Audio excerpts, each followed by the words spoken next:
Welcome to the Wednesday night meeting of the recovery rooms. My name is Lucky and I'm a grateful recovered addict. I'd like to extend a special welcome to any newcomers or visitors from outside the area. This is a non-smoking, non-vaping venue. Can I now ask that everyone put their phones onto silent and not use them during the meeting? For anyone who doesn't know, the toilets is just down the corridor, first right at the bottom. The only requirement for any person to attend this meeting is to have a desire to stop using alcohol and all other mind-altering substances, including all troublesome addictions. The recovery room safeguarding policy, which everyone must adhere to, is that it's a safe place for everyone and there's zero tolerance for harassment, any form of discrimination or predatory behaviour. Anyone who breaks this policy is not permitted to attend the meeting until they change their behaviour.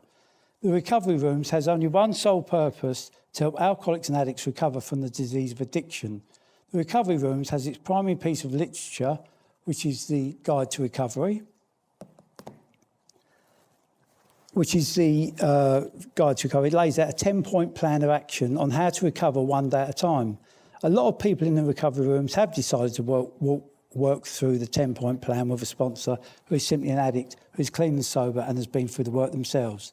The suggested action plan of recovery is based on the spiritual solution to the disease of addiction. The recovery rooms has no opinions on outside issues. We do not engage in controversy and we neither endorse nor oppose any causes.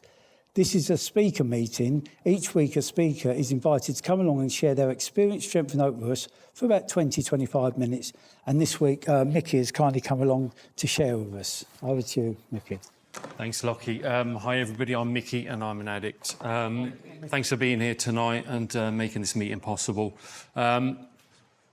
I didn't come into the recovery rooms to be a public speaker or to sit at the front and be the centre of attention and talk about myself. I don't like it. It makes me feel uncomfortable. And I like to share that to sort of centre myself and kind of bring a bit of truth to what I'm going to say. And just to kind of, you know, I'm here really to share a message of hope for a newcomer. That's all I want to do tonight. And I think I can do that. You know, as nervous as I am, the recovery room saved my life. And as dramatic as that sounds, it's a simple fact. It's my experience. I came to the recovery rooms just over 9 years ago with a habit that I could not stop drinking and using. I was dying. Again, that's not to be over dramatic, it's just a simple fact. And as a result of following the 10-point plan outlined and the programme outlined in the recovery rooms book, I found a solution. I found a way to stop drinking and using, which is just purely miraculous for me. I got to live my life, you know.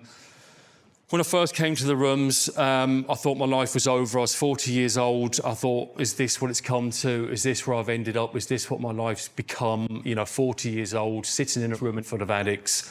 I just felt suicidal, is the truth of the matter. I just thought a life like this is just pointless, you know. And the reality is that what I could never have known back then was that my life is just really about to begin. And the life I'd been living for the previous 40 years was not a life, it was an existence.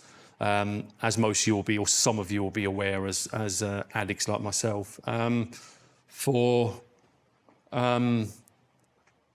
identification purposes, you know, I come from what I consider a very normal, ordinary family. There's no trauma in my background. There's certainly no big T trauma in my background. My parents are still married, still together, still support me. I was loved, I was looked after. I got presents at Christmas. I got, you know, presents on my birthday. My parents cared about me. However, with the benefit of hindsight and, you know, working on myself spiritually since I've been in the rooms, I can see that it didn't matter what I got as a child. It was never good enough. It was never, ever good enough. And my head, you know, it's difficult to understand if you're not an addict, but if you are an addict and you're in this room and it makes any sense, if it doesn't make sense, just keep coming back. It will make sense one day. You know, I was always looking for something else, looking to other people for you know, not even for validation, just looking at what's he got. You know, and I can remember, you know, there's a series, you know, I can't remember them all, but there will be a series of innocuous little stories that I could look back on as a child that show me that I was an addict before I ever drank and used. You know, I had the mindset, I had the disease of addiction, basically, you know, and I can remember as a kid, you know, I would pester my mum, please, get me this, get me that, get me this, get me that. And I'd want a certain type of trainers, and my mum would relent, and she would lie to my dad about how much they cost, and my mum would get me the trainers I wanted with the bubble in the sole or whatever. And literally, I put them on and I think, wow, this is unbelievable, look. And then I'd go to school, and 2 days later, I'd see someone else in a pair of old beat-up trainers, like, that cost about £5, and I think, oh, they look better than mine, you know? And as I say, it may not make a lot of sense to anybody who's new in the room, but like I say, if you spend a little bit of time around recovery, it will come to make sense, you know? And, you know, I led a really good life as a child, you know? Like I say, there was no trauma in it, you know? I was quite a happy child. Despite what I've just said, you know, there was no kind of, you know, life was just normal working class upbringing. You know, yes, feelings of inadequacy and feelings of low self-esteem and feelings of not being better. You know, back then I was either in awe of you or I was in awe of me towards you, if that makes any sense. So I was either above or below. There was no middle line for me, you know, judging people all the time. I'm a very judgmental person. Judge people on how they look, what they wear, where they wear, and stuff like that. And you know, and if I think that you're someone that's impressive, I want to be like you. I want to be with you, you know, and I will allow you to sort of manipulate me if need be. And you know, and I guess even as a youngster, this led to a lot of resentment, a lot of people pleasing, and all those things that we talk about in these rooms, I can very much relate to. And you know, what happened for me.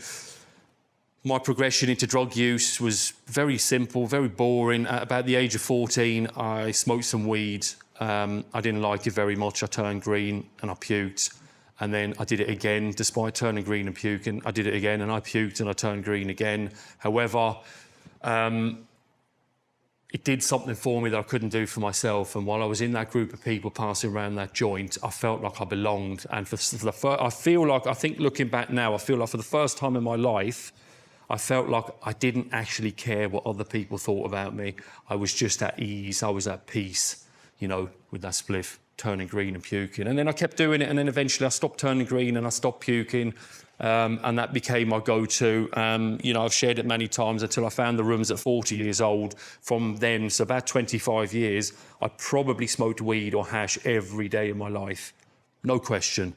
Definitely my first addiction, my first substance addiction. And then I just progressed through the normal way. I started taking ecstasy at a certain age. You know, a lot of my friends, they had older brothers. They would have some speed that their older brothers had left on the window after a rave, and they'd bring it to school and they'd steal it, and then we'd smoke it. We didn't know what we were doing, and always experimenting, always looking for something to change the way we felt, always looking for an adventure as kids, you know, always looking to be over there, you know, or over there, just as long as it wasn't here, you know. And that involved stealing to pay for fucking weed and stuff like that. And it was all an adventure, and it was good times. It was fun. You know, the consequences hadn't kicked in yet, you know, and got to a certain age and I got a job and I go raving and I take ecstasy, and it's all fantastic. It's all great. You know, an ecstasy pill was probably my first spiritual experience in all reality. And it was all great. Again, no consequences, you know, and I shared this many times. You know, where I ended up when I came here at 40 is not where I began. I had many, many good years of drinking and using, and that's just a fact. You know, it may not sound right, or it may not be the right message, but it's just my experience, you know. You know, I didn't pick up a crack pipe at 14 years old and end up in the gutter 2 years later. It's not what happened for me, you know. And I've always held down a job, you know, had relationships. And again, you know, that allowed me to kind of lie to myself about the fact that I was an addict, because for me, like most people probably, for me, an addict was someone who either lived on a park bench, who stole to fund their habit, or had been sexually abused. As strange as that seems, that was what defined an addict as far as I was concerned, or someone who used needles. And I never used needles in my using, so therefore I couldn't possibly be an addict, you know, which is why it took me so long to get here. And sort of to fast forward slightly, when the shit really hit the fan was when I got to around 25. I had my first line of cocaine at 21 in a pub toilet in Peckham. I can remember it. And they say only an addict can remember their first time. And by the age of 25, so that was okay for a couple of years, 2 to 3 years of weekend using, weekend warrior, you know. And then by the age of 25, I was in big trouble. I was a daily user of cocaine. I was stealing. I was maxing out credit cards to pay for my addiction. By this point, I'd also picked up a crack habit as well. And yeah, it all sort of started to get really grim. From about the age of 25 was when, the proverbial really hit the fan for me. I also met the woman that was to become my wife at 25. It was a big year. And, stopped being fun, basically. It stopped being fun. It wasn't fun anymore. The consequences started to build and build and build. Missing work, being unreliable. Parents are now worried. Parents are aware of my addiction and my problem. I'd always hidden it from them. It was very important to me. Like I said, I'd met a woman who meant a lot to me and ended up becoming my wife. She's still my wife today. And she was nagging me quite a lot about what I was doing, and rightly so, because as most people who've been around for a while will explain, that when you are an addict, nothing else in the world matters. That is all that matters to you, is scoring, having your drugs, having your life and your circumstances aligned so that you have got access to the substance of no choice. And I had 3 to 4 substances of no choice at that point, and I was talking to someone recently, nothing to do with recovery. I was at a party recently. I was talking to someone, and I said, we were kind of joking, and there's a certain amount of truth in it. But for me, it was the holy. It was the 3.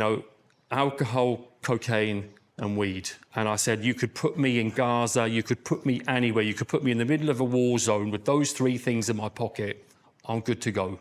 Life is good. I don't care about anybody else. Don't care about my children. Don't care about my wife. As long as I've got those 3 things, life's sweet, and it's a very sad and tragic sort of, and like it talks about in the book, I who, believed in my fine-tuned state of mind. Every other aspect of my life was relatively okay. I had a job paying good money. I had a wife who loved me. At a certain point in my addiction, I became a dad, So on the outside, everything looked really good. And people at work who didn't know my experience would look at me and think, he's doing all right. He's got a nice car, he's got a job, he's got a mortgage, he's got a wife who loves him. She's a nice woman. He's got a little girl, all good for him. But what they would never have actually known is in behind the mask and the facade was a helpless, hopeless addict who woke up every morning just fantasizing about having the courage to kill himself, basically, and commit suicide. Because for me, life was just an existence. The only small, tiny bit of happiness that I could wring out of life was when I would ring the dealer and he would say, it might be exciting. He might say, I'm round the corner, I'll be there in 15 minutes. And that was like the world was over, it was unbelievable to me, and it was, when I look back at it now, it's really, really tragic, really sad state of mind and a place to be. And that's where I found myself. And I progressed. So from that 25 years old of daily using, I didn't get to the rooms until I was 40 years old. So I had 15 years of carnage, and it didn't get any better. And for anybody in here who's new, I promise you, it does not get better. This is a progressive illness. It's a progressive disease. It only gets worse, and I tried numerous ways of stopping and controlling my use. Again, as anybody who's been around for a while will tell you, that an addict cannot control their using. And if something needs to be controlled, it's probably not controllable anyway, And if I need to know or understand that, all I need to do is look at the people in my life who are not addicts, like my wife. My wife will open a bottle of wine on a Thursday night. She'll have 2 glasses out of it, put the cork back on the bottle, put it back in the fridge. Job done. I can't do that. That is beyond my ability to do that. For me, open a bottle of wine, I drink the whole thing, realise I haven't got any more alcohol, and then I have to sneak out and go back down the shop and get more Stellas or whatever it is. I have to get more. As soon as I start, I cannot stop. Doesn't matter what the substance is, And I found myself in a very, very dark place at the age of 40 years old. My wife had left me numerous times, and that didn't stop me. My daughter was born in 2007. I should remember that. And that was the holy grail. That is it. I'm done. I am done. Daughter was born. I made promises. I took oaths. This is it. I am stopping. 100 million%. I am stopping. And I can remember when my daughter was born and I held her and I looked down and I said, it's okay. I remember I thought, yeah, this is it. I'm going to stop. And I did stop actually, for 3 weeks. And 3 weeks later, I was back where I'd begun, and the promise was, it was a broken promise yet again. And my wife had looked at me and said, look, we've got a child now. This is not going to continue. I am not dragging a child through this nonsense. you know, you need to stop. And, you know, and I promised, and again, and I promised, and I promised, and I promised, you know, lots of sweet promises that were all broken. And it just got worse and worse and worse. And the thing is, for me, the strangest thing about this disease, and maybe it's not strange, is that you're ravaged with this disease and this addiction, and it somehow convinces you that you haven't got a problem. All that time that I was drinking and using like that, my mind was convincing me. It never ceases to amaze me how the mind can convince your conscious self that you're choosing to live that way. You are choosing to drink like that. You are choosing to go away for 3 days and not return home, you know? And my mind managed it really, was really good at it, you know, and it would convince me that my wife was nagging. She didn't respect me. She didn't understand me. You know, it's all crap. That is all nonsense, you know, and I know that today. I live in the truth today, and I know that to be, you know, I know that that's the case. And what happened for me was I knew these rooms existed. Like I said a second ago, I tried everything else, which was a good thing, because by the time I got here, I knew that if this didn't work, I might as well have just slashed my wrists or kept using and killed myself from using, because I tried therapy, I tried the GP, I tried cognitive behavioural therapy, I've read numerous books on therapy and stopping using and all of that stuff, and willpower and self-control, tried all of that, they all failed. And in the midst of a use-up, on the 13th of December 2015, and God willing it will be my last use-up ever, I was faced with an intervention by my family. My brother actually called my family. It was the second one. I'd had 1 year previous and it didn't go very far.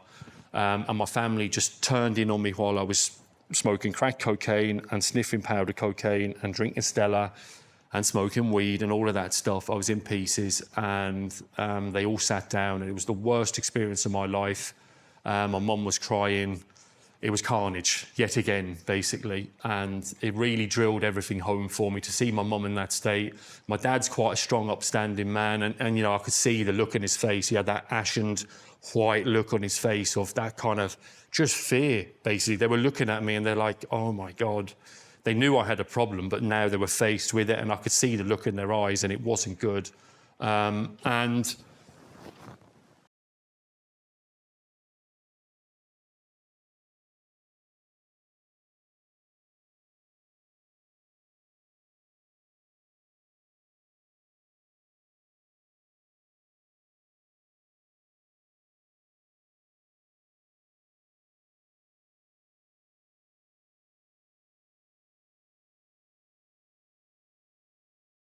you to a meeting, I'll take you to a meeting. And bless him, he was true to his word. And yeah, like I said, that would have been the 13th of December 2015. He took me to a meeting in Stanmore, northwest London, and I was petrified. I knew these meetings existed. They weren't for me because I knew all about them despite never having been to one. And I knew that spirituality and God was mentioned, and you know, that didn't really work for me that time. And I went anyway, and you know, the truth is, for anybody who's new or interested in this stuff, I haven't used since that meeting. You know, I went shaking and shivering into that meeting, and all I wanted was a drink. That's all I wanted was a drink, just to settle my nerves, and that wasn't an option. And I went in there and I sat down, and I basically, without realising it then, I came home. I found my people, I found my tribe. I found myself surrounded by people who drink like me, use like me, act like me, think like me, do all the same stupid nonsense that I do. The stuff that I think I'm the only person in the world that does that, you know. And I can remember at that meeting a guy sharing about how he used to sniff cocaine and tape the curtains and peep out the letterbox and do the cocaine treadmill from the front window to the back window to the front door. And I thought, wow, that was the first time in my life ever I had met another human being who use cocaine the way I do, because you don't really go around telling your friends that you do that when no one's watching, do you? Because it's kind of, you think you're the only one. I certainly thought I was the only one. And, you know, it's embarrassing. And this man openly shared it at the meeting, and I spoke to him after, and I was sitting next to a guy as well. And at the end, they gave out chips, and the guy sitting next to me got a 90-day chip, and I was just like blown away. And I remember he sat down, and I said, what, 90 days? Nothing. You haven't smoked any weed or any? He went, and such was my mindset at the time. I couldn't believe that someone could be that long without drinking or using something. And he said, no, 90 days, totally clean. He said, I've got a sponsor. And I was like, what's that? And acknowledged, thank you. And and that was the beginning of my journey. And it's been a fantastic journey ever since. Life shows up. But what I will say is that my journey in recovery has been pretty seamless. The people in here, I met a man who became my sponsor. He took me through the Recovery Room's Guide to Recovery and the 10-point plan. And he promised me if I did that, I would never have to drink and use again. I didn't believe him, but he was telling the truth. And that has been my experience. I went through the stuff, went through the work. And I did everything he told me to do. He said, you must do everything I tell you to do. If you don't want to do it, that's fine. But then I can't be your sponsor. So I said, OK, let's give this a go. It's my last shot. It's my only hope of maintaining or keeping my marriage alive. It's the only hope of keeping myself alive, basically. And the truth is I haven't taken my foot off the gas since. I still come to meetings. I still sponsor other people. I've got to live the most fantastic life in recovery. Like I said at the beginning, thought my life was over. I never understood how people just manage day-to-day life without drinking or using. I thought it's just the arrogance and the ignorance of addiction. I thought everybody out there lived the way I did. How do people cope who don't drink, who don't smoke weed, who don't take ecstasy, who don't sniff cocaine? What's wrong with them? Oddballs. I thought people who didn't take drugs were oddballs. I really did, And what I discovered was that they're not oddballs, they're normal people. I was the oddball, and what I found was by using and utilising this method and the principles outlined, I found a way to live my life one day at a time without the need to drink and use. And in 9.5 years, I have not come close. From being that person who could not stop, I have not come close to drinking and using in 9.5 years. It's as simple as that. And I'm not working on willpower. I've got some spirituality in my life. I try and do the right thing. I live very differently to the way I lived before I came in. I try to be honest when I can, because honesty was a big thing for me, because most addicts don't tell the truth. It's not fair to say I was incapable of telling the truth. I used to tell lies when I didn't need to. It was a very weird situation. My mind was not right. I was not well. I was a sick human being, is the truth of the matter. And this stuff got me well. And as a result of that, I've decided not to stop doing it because I like being well and I like to be the person. I believe that recovery has allowed me to be the person that I was always destined and supposed to be. So someone who never lets people down, someone who goes where I say I'm going to go. My yes today means yes, my no means no. I'm a completely different person and I'm a much better version of the person who came in the rooms in 2015. It wouldn't be hard. But, and I build on that every day. I keep working this stuff. And I love my life in recovery. I really do. I love being an abstinent alcoholic and drug addict. It's amazing, And so if you're new, thinking about this or back from a relapse, my suggestion would be don't even bother thinking about it. Just get yourself a sponsor, buy the book, follow the plan outlined and, get to live a fantastic life. And if you decide afterwards that you don't like it, that's OK. The door's not locked. You can leave. No one will hold it against you. And you can go back to what you've been doing. And I'll leave it there. Thank you. Oh, thanks, Micky. Thanks. OK. So the meeting's now going to be opened up for sharing back with Micky, where he, on what he shared with you or wherever you are today. Sharing time be limited to about 4 minutes. Want everyone to share if possible. And I'll give you a wave when you've got about 30 seconds to go. And we'll go from there. All right, thanks. Thanks, Lucky. I'm Mac. I'm a recovering alcoholic addict. Yeah, thanks, Micky, for your share. Yeah, I just want to open my mouth, connect with the meeting. Yeah, it's good to be in a meeting. I've got a lot out of your share. I've been doing the rooms for 26 years now. Wow. First meeting was 1999. And the longest I got was 2.5 years. But I'm 8 months now, almost. Thank you. Thanks, everyone. Yeah, I mean, I got a lot of identification because I started drinking and using very young. Started using solvents when I was about 13, 14. And I'd had 2 stomach pumps by the age of 14, I think, with alcohol. And so I've heard people say in the rooms that it's kind of like fun fun and consequences, and then just consequences. For me, it was fun and consequences, and then just consequences. And yeah, it took me to some really dark places. You know, I was very lonely, I was desperate. Yeah, I related to what you said about cannabis. That was one of my early drugs as well, after the solvents and the alcohol, alongside the alcohol. And I dealt that for 7 years, just to be able to get my free smoke, you know. And I ended up getting 100 hours community service, I think it was, 2 years probation and a hefty fine. And I had a child around that time, and I got remanded only briefly. And when I came out, I wet the baby's head, you know, straight on the drink. I said I wouldn't. I said it had all changed, just like you when you had your firstborn, and it never did. It just went on, and then I lost contact with 2 of my adult children. They're adults now. I'm blessed that I see 2 of my adult children. So yeah, this disease takes everything away, you know. But it took my self-respect and my dignity away. My last relapse, I won't go into all my using. My drug of choice was more, you know, whatever I could get my hands on, really. Yeah, my last bit of using, it was just after lockdown. I was staying around my missus's house. I was right by the sea, lovely sunsets, a lovely dog, you know, beautiful child that I was spending time with, but it weren't enough for me, you know. And I started feeling depressed, and I was going to meetings. I've managed to do meetings all through these years. I've always kept my foot in the door.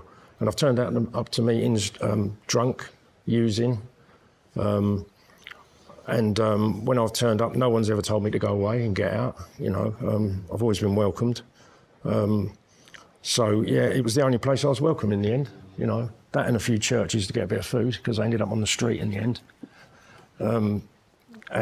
Yeah, I mean, I didn't go to this extent of robbing off people or anything like that, but I stayed places and didn't pay. And I manipulated people, you know, and yeah, it was just a really bad life. And life's 100% better now, you know. I just come out of rehab, I think it was 8 months ago. That's the 4th rehab I've done. I've lost count on the amount of detoxes I've had, and suicide attempts as well, you know. And I went straight into rehab, and basically I got in there early this time round because it was like an emergency. I went straight from the hospital,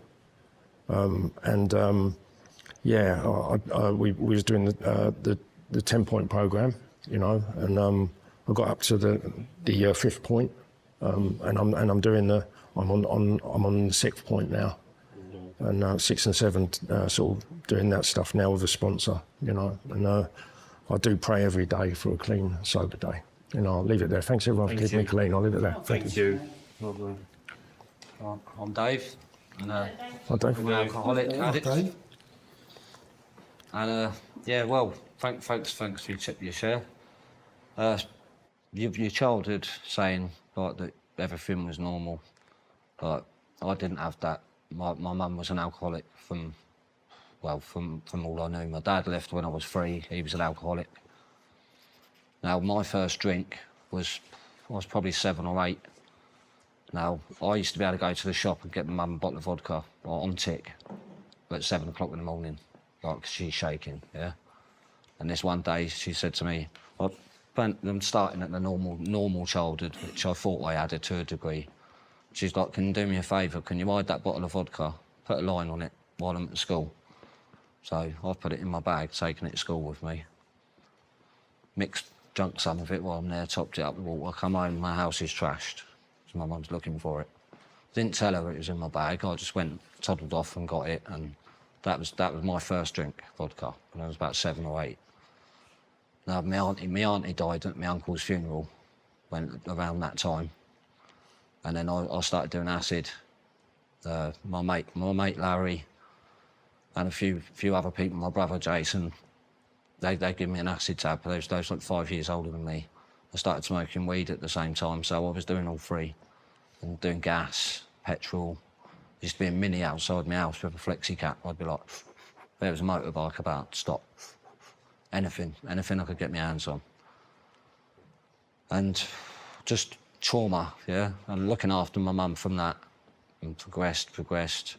Looked after myself, really. You said about getting new trainers and things like that, yeah. Like I'd have a pair of Nicks.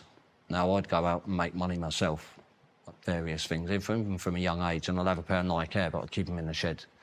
So my mum didn't have to buy trainers for me again. She was like, oh, you're looking after them well, aren't you?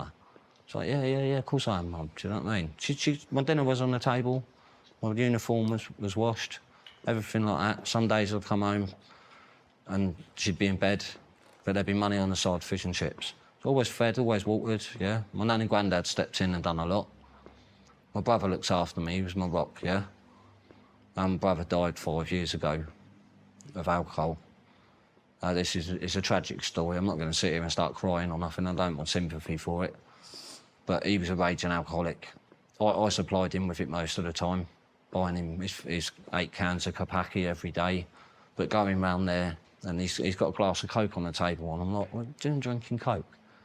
And he's like, well, I just fancied a glass of Coke. And I had my boy with me, he must have been about 5. I was like, oh, James, do you want some of his Coke? And he's like, no. And that's exactly what my mum used to do. And then I ended up doing the same thing, hiding it, making out I weren't drinking as much as I was, yeah? But going back to my brother, he was turning orange. His belly was like that. They said, get him to the hospital. I took him to the hospital, got kicked out because it was COVID. No one was allowed in there with him. And he sat there and said, that's the last time I'm going to see you, bruv. And it was, yeah? Boom. I was on the Coke, yeah, doing it bad. I was doing an 8 for breakfast and that, yeah? Taking a bag out, weren't telling the missus this. Going to the shop, getting 6 cans of Morgans, going up to a local park, sitting there in the car, sniffing an 8 for Coke, drinking 6 cans of Morgans, going back home. As far as she knew, I'd just gone to see one of my mates to drop something off or whatever, yeah? And it destroyed me. But you're saying searching for that, yeah? I don't know why I've even done Coke. It brings me down, yeah? I take diazepam and that, and it wakes me up. It's my ADHD and stuff. I'm not diagnosed with it, but I know for a fact I've got it. I got diagnosed with ODD. And, like, well, it's the start of it, man. But the people in these rooms, we're a family, yeah? You get to know people. You get their numbers. You go and meet them for a cup of coffee, yeah? And that is that. I haven't had a drink for 16 months. Well done. I haven't touched cocaine for just over 3 years, yeah? So, Yeah. boom. I'll leave it there for now. Thanks, Dave. Thanks, Dave. John Addict. Well, John. Yeah, it's really good to be here this evening. Do you know what? I've been tired today, so I didn't want to be here this evening. You know, and I have to be careful when I'm tired because I forget forget what I'm doing with recovery. You know, so when I turn up to the meeting, I look around, I think, am I in the right place? Are these my people? Do you know what I mean? Surely I'm better than everyone in here, you know. And then I sit down and someone opens their mouth and then I'm like, yeah. Exactly where I should be today, you know. And, and that's something that I appreciate today, do you know what I mean? You know, and, gratitude, I always call it being grateful. And, that's something I always used to hear when I first came to recovery and I was like, come on.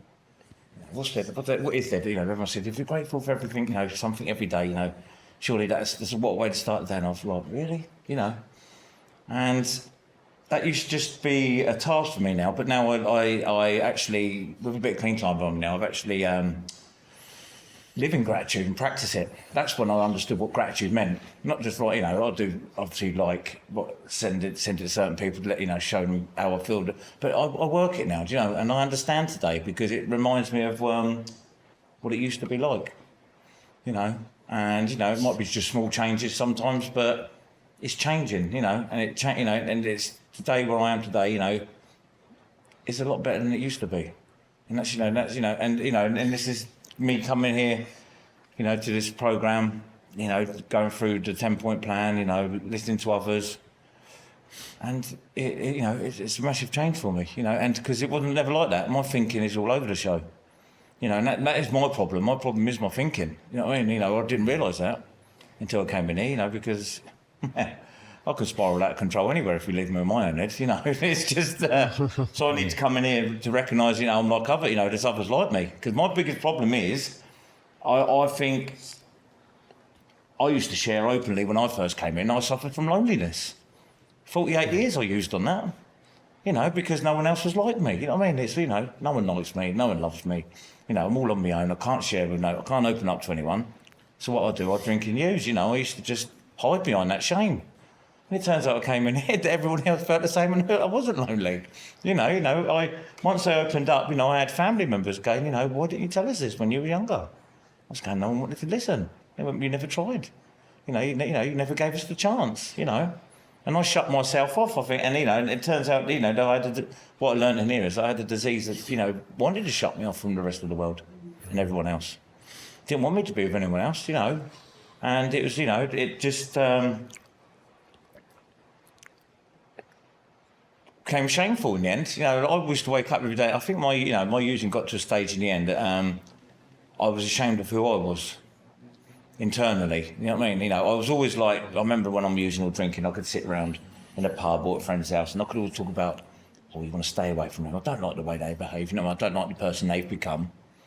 And I think inside, I realised after the years of the abuse and everything, that I'd become that person that I told everyone else that I didn't like, and I hid that shame. You know what I mean? So.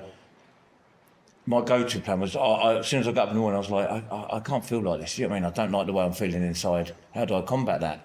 You know, and with my head running 100 miles an hour as well, there's only one thing that's going to combat that, and that's changing the way I feel. And most of the time, that's drinking drugs. There are a lot of other things that change the way I feel, but drinking drugs is the first option.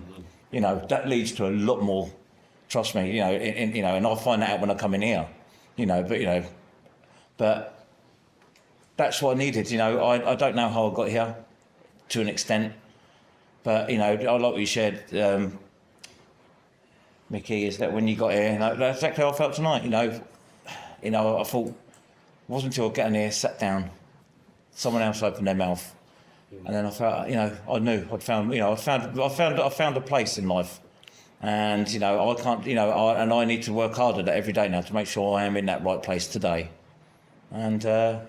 I'll continue, you know, get through today, and then don't feel as tired as I did this morning now. So, do you know what I mean? You know, so just for today, life's okay. And tomorrow, I'll start again. So, I'll leave it there, cheers. Thanks, John. Thanks, John. My name's Ray. I'm an addict. Hello, Ray. Thanks, Lucky, for taking the meeting. Thanks, Micky. I appreciate your share. You know, I can identify with, you know, smashing yourself to bits and smoking crack and, you know, creating misery all around, thinking everything's right. I'm not hurting anyone, that old chestnut. But we don't realise, you know, I burnt the bridges because I didn't want to go back. So, did I know that at the time? I don't know, because I didn't care. I was ruthless. And it's, yeah, I'm grateful for the rooms and the 10-point plan and the book. You know, it's a work in progress because it's an illness of isolation and separation. And I always say, like, you know, you can become very unwell very quickly being very sober. And then you drift off. You drift off on a raft. And you don't know you're drifting off until you're in the middle of the sea and you go, oh, I'm banging trouble here.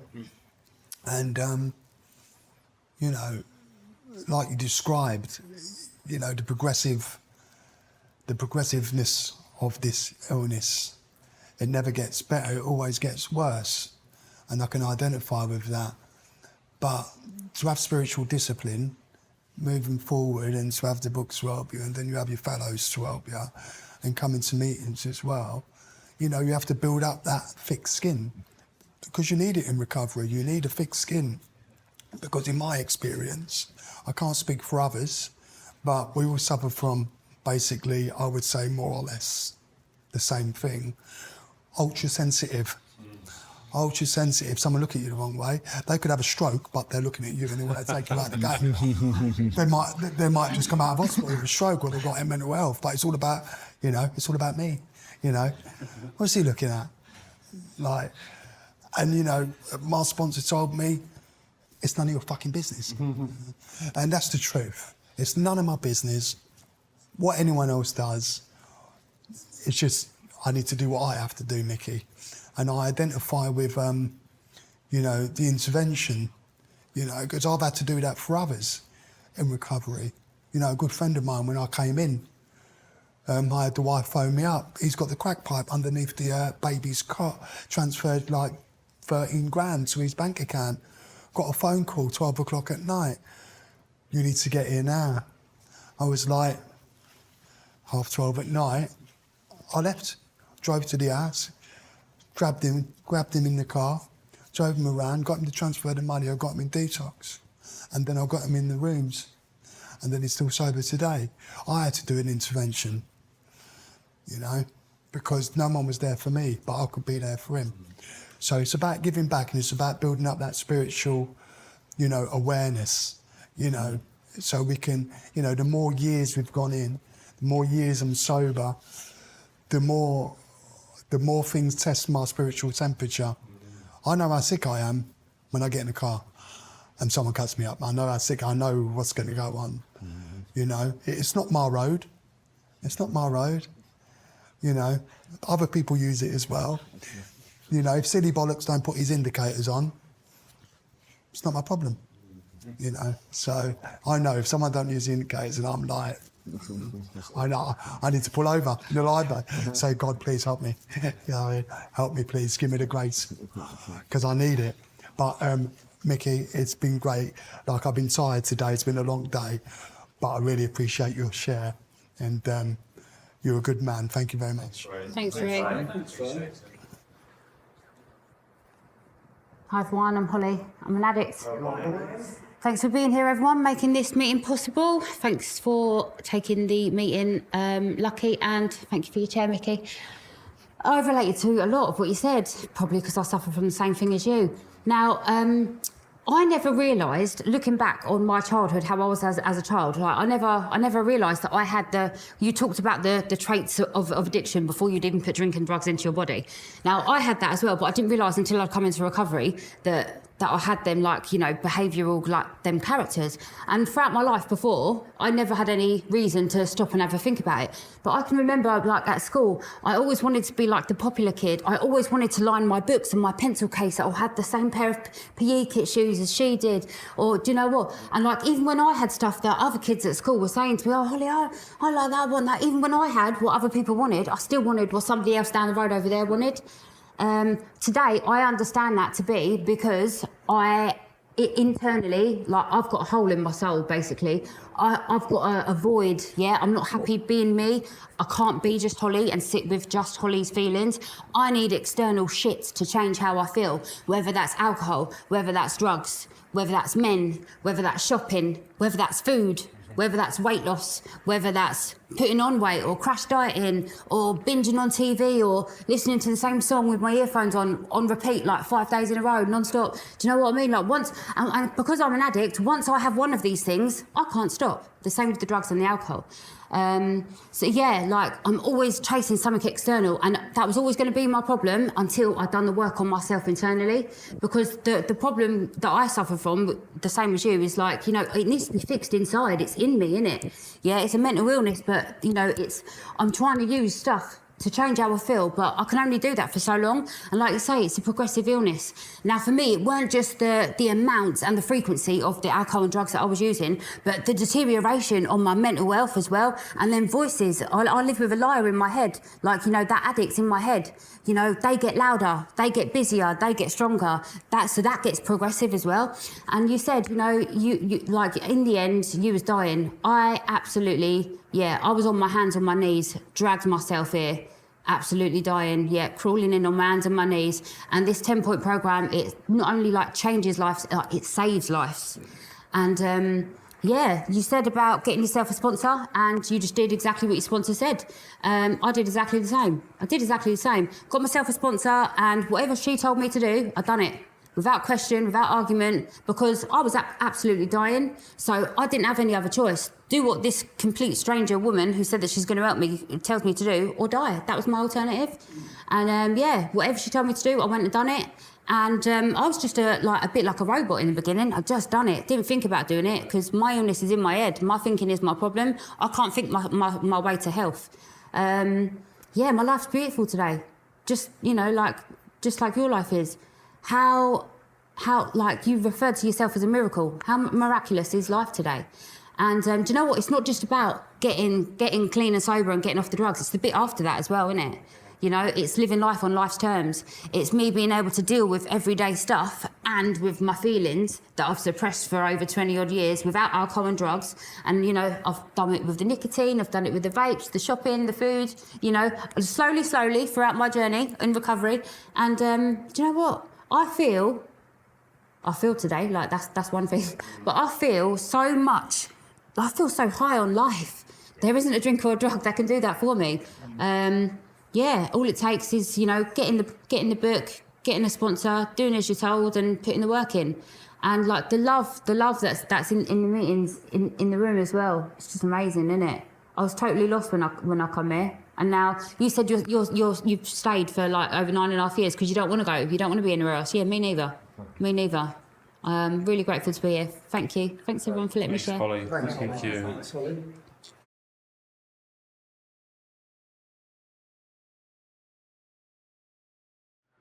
My name's Bert and I'm an alcoholic. Hello, Bert. It's good to be at a meeting. Well, I've drunk any alcohol today, and you know, I slept all right last night. I could have done with a few more hours, but it's all right. I'm at a meeting, and I don't have a hangover today. I don't. Not drunk any alcohol today, and it's good to be around fellows, basically. Because I feel at ease when I'm around fellows, and I feel, you know, I should feel grateful to have a program, and I do some days. I'm not always grateful, but you know, for me, gratitude is something I need to work at on a daily basis. It's really good to hear you, Micky. Lots of similarities. I loved cannabis.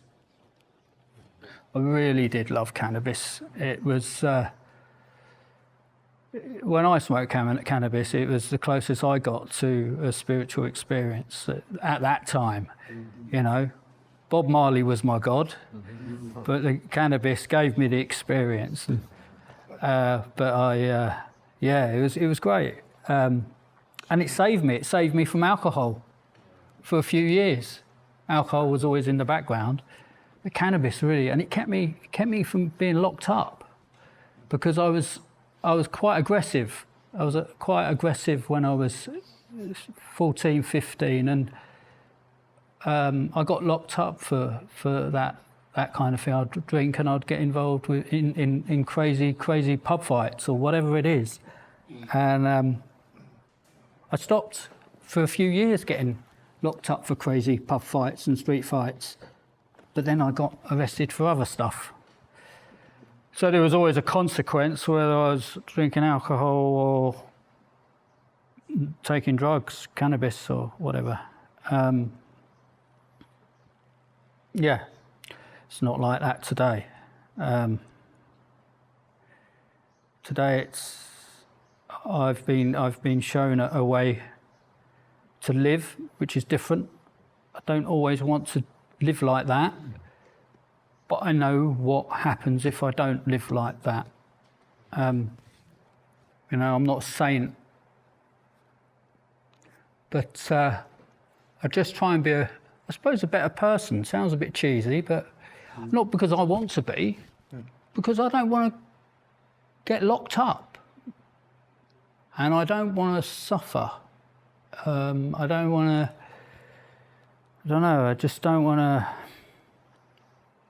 Yeah, if there's a way I can just live an easier, then I'll take that easier way. And this is the easier way. It didn't look like it at first, but it is the easier way.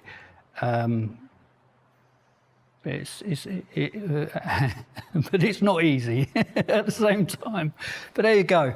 It was good to hear you, and a bit tired, but I'll leave it there. Cheers. Thanks, Bert. Thank you. Thanks, Bert. Yeah, thanks, Micky. Yeah, thanks for your share. I got into recovery And I kept, they were saying about things like yets and there was consequences to using and all that. And I had to the first thing I had to do was look at my own behaviour and the way I was carrying on, because the last thing I ever did was look at my own behaviour. I didn't live like that. I lived at, don't look at your own behaviour. You know, as a kid, I came in, for one of the first meetings I came into as a woman, she shared this. She shared, I was born to lie, steal and cheat. And I went, well, that's me. But that was with the benefit of hindsight. Because if someone had said to me, you know, you're a liar, I go, no, I'm not. No, I'm not. You know what I mean? But obviously, always said what the moment required in any situation. And if there were consequences, denied it. Always denied it. Never admit anything about myself. Was never responsible. And I found that in recovery that, you know, the only people that are allowed to be free without responsibility are children. They are allowed that, you know. And as I grew up, I didn't grow up. Yeah. You know, I started out with I've got an addictive personality, so alcohol, gambling was my big thing. Oh, I loved it. You know what I mean? I would rob anyone for, you know what I mean? Not people. I didn't really rob people because they didn't have enough money. I used to rob banks and like institutions because I loved gambling. And the more I could gamble for, and I just lived in, you know, bookmakers. I used to walk, I remember in my blazer, I was walking to a bookmaker's at school and I was obsessed about the race. Lester Piggott was riding in them days. And I just obsessed about that all day. And I'd be sitting in a classroom and they'd be talking about, you know, history or politics. And I think, oh, well, you shut up. Do you know what I mean? And I had the sporting life in the class now. I'm not interested. Wouldn't listen. I was always in trouble as a child, you know, with the teachers. My mum and dad were really good because, you know, they loved me and they gave me the benefit of the doubt. They knew I was lying. And I'm not proud of it, but I used to take money out of my mum's purse. I would take money off my dad as well when I was a child. And that was really just for cigarettes and chocolates and things like that. And it progressed. And, you know, gambling, I just loved it. And, of course, physically, you're right. I mean, you kill yourself mentally and emotionally inside with the highs and the lows of it. But I couldn't walk out. Once I started winning, I couldn't stop. It was just, you know, it was astonishing. And I was that bad. I didn't know I was addicted to gambling, but I was just doing it 7 days a week. Yeah. Do you know what I mean? Left school to gamble. That was the career path. That was my chosen career. And going to be a professional gambler. And I think a couple of weeks later was skint. And I remember walking past McDonald's and they said, now hiring. I'm thinking, no, you can't go in McDonald's and ask for a job. Do you know what I mean? Because I'm a professional gambler. And I went into McDonald's. It shows you about my character, and I don't know about my character at this stage. And she said to me, oh, we teach you to do this, we teach you to do that and all that. And I'm thinking, leave me alone, I want a job on the till. Yeah. Do you know what I mean? I want a job on the till so I can get the money out of the thing, because I need it. I need money to gamble with. And she said to me, so what do you think of this, like, working in it? And I actually said to the woman, I was like 17, I said, I'll do it until I get hold of something decent, right? To the woman. And, of course, she turned me down, didn't she? And I thought, how can you get turned down from McDonald's? And I've always worked for myself, is the truth, do you know what I mean? I think a lot of addicts that I've met have been very clever at business, and I've learnt about myself, you know, shortcuts. Love a shortcut, mate. Full of fear, love a shortcut. And I didn't know all this until I got here. But later on, I had everything externally. I fixed externally. You know, I have this beautiful car, all these things. I'm walking around, emotional nutcase, lunatic, emotionally unstable, going, yeah, it's all right. And I buy something, I think it's going to fix me. And I didn't really understand what my problem was. But what I did understand was when I lost all my money and I had a fortune and blew it, I then went with, you know, I mean, vodka. I could afford vodka. I'd always drunk, but not really alcoholic. And I picked up vodka. I wouldn't take drugs because I didn't want to be a drug addict. But once I picked up vodka, I'll take the drugs. Just followed on, do you know what I mean? Start with the vodka, and now I just drunk every day. And then drunk and high, and I smoked 60 fags a day all my life. Well, until I got into recovery. And I never realised I was just purely addicted to nicotine. Do you know what I mean? I always had a fag. I used to like fags off fags. And when I used to go out, you could go in the club and smoke. I mean, they've stopped it all now and they, but what I'm saying is just be in there, chain smoke, then light a spliff up. And I always laugh because the first time I had a spliff, it was a skunk joint. It was a big joint and rolled it up and all that. I thought, oh, yeah, this is all right. And I started smoking and it just blew me away. I thought, oh, this is doing me, you know what I mean? Everything disappeared. I'm half laying on the floor and someone said to me, they said, we share it. You pass it round. No, seriously, they said, we share it. I went, but why? And I had it and I went, but why would you do that? Do you know what I mean? And I smoked the whole lot and blew my brains away. And then I was on that daily. And if it changes the way I feel, I mean, and it's still the same today. But I could, you know, I come to these rooms really, like it's been shared, to work on myself, to become a better person, to abstain. I just abstain from alcohol, drugs, cigarettes and gambling. And I do other things in an addictive nature and all that. But, yeah, I don't think there's a cure for it. But the programme, one day at a time, and being grateful, it gives me a different life. And I'm alive, because it was dark. Everything, you know, I take everything to the extreme. It's always very dark at the end. Starts out with all the fun and great, and the consequences were dire in the end, yeah. But anyway, it was lovely. It was a pleasure to listen to you, and thanks very much for coming this evening. And, OK, so you may have heard a talk of a sponsor this evening. If anyone is prepared to act as a sponsor, can you please raise your hand? Thank you. To prove the Recovery Room's Guide to Recovery works, will anyone with over 50 days of recovery please raise your hand? And if you've got a year of continuous sobriety, please leave it up. I'll now hand the meeting over to our Literature Secretary, Holly, to tell us about literature.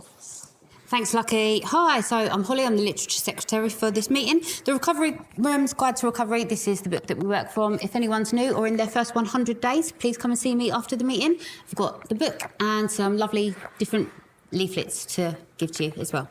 Thank you. Oh, thanks, Holly. I'd like to thank all the people who did service in the meeting this evening, as well as everyone who attended and made the meeting. And finally, thanks to our chair, Micky. Thanks for coming along.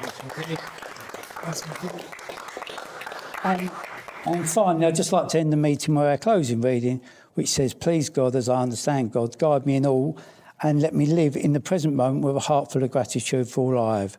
We hope to see you again all next week. Thanks. Thank you. Thanks, Lucky.